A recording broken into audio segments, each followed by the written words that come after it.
ومن تبعهم بإحسان إلى يوم الحسن. أما بعد فأعوذ بالله من الشيطان الرجيم. بسم الله الرحمن الرحيم. وما أرسلناك إلا رحمة للعالمين. قال النبي صلى الله عليه وسلم: إنما بعثت لأتمم مكارم الأخلاق. صدق الله العظيم.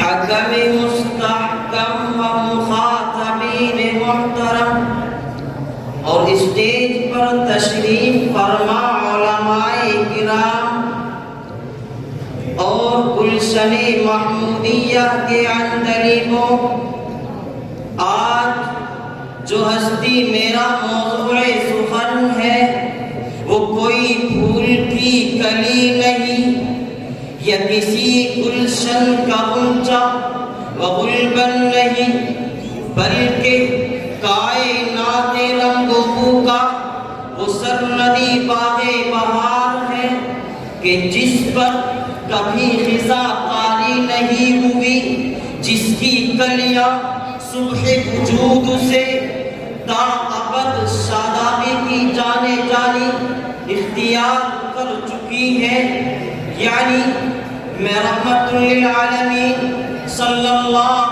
علیہ وسلم کی سیرت طیبہ کی معمولی سی جھلک آپ کے سامنے دکھانا چاہتا ہوں۔ حضرات،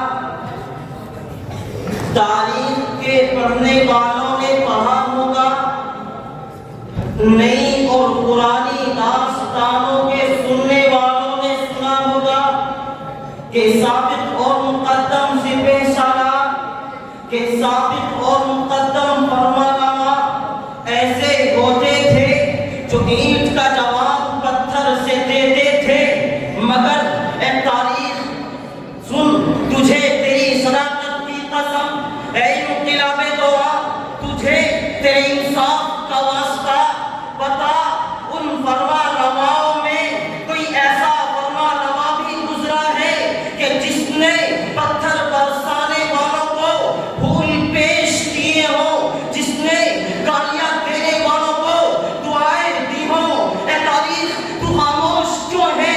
اے انقلاب دورہ، تو جواب کیوں نہیں دیتا؟ اے گردش زمانہ، تو ساکت کیوں ہے؟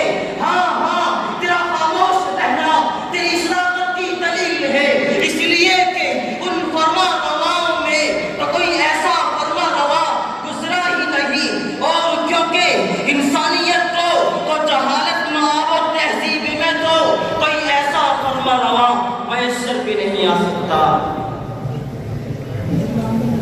حضرات، جب میرا نبی اللہ کا پیغام لے کر، قرآنی احکام لے کر، اسلام کا پیغام لے کر طائف والوں کے پاس پہنچا تو معلوم ہے کیا ہوا کہ جو امن کا پیکر تھا، جو لوگوں کو ضلالت سے نکالنے آیا تھا، جو نفرتوں کے شعلے بجھا کر محبتوں کے پھول تقسیم کر رہا تھا، جو عداوتوں کو ختم کر کے اخوت و بھائی چارگی کے چشمے ابال رہا تھا، جب اس شخص کے اوپر پتھر برسائے جا رہے تھے تو اس وقت محبوب کبریا کا یہ عالم دیکھ کر ارض و سما، پہاڑوں پر شجر و حجر سب کانپ اٹھتے ہیں، فرشتے چیخ اٹھتے ہیں اور عرض کرتے ہیں کہ اے رب العالمین، آپ کے محبوب کی یہ حالت ہم سے برداشت نہیں ہوتی۔ آخر اس خالق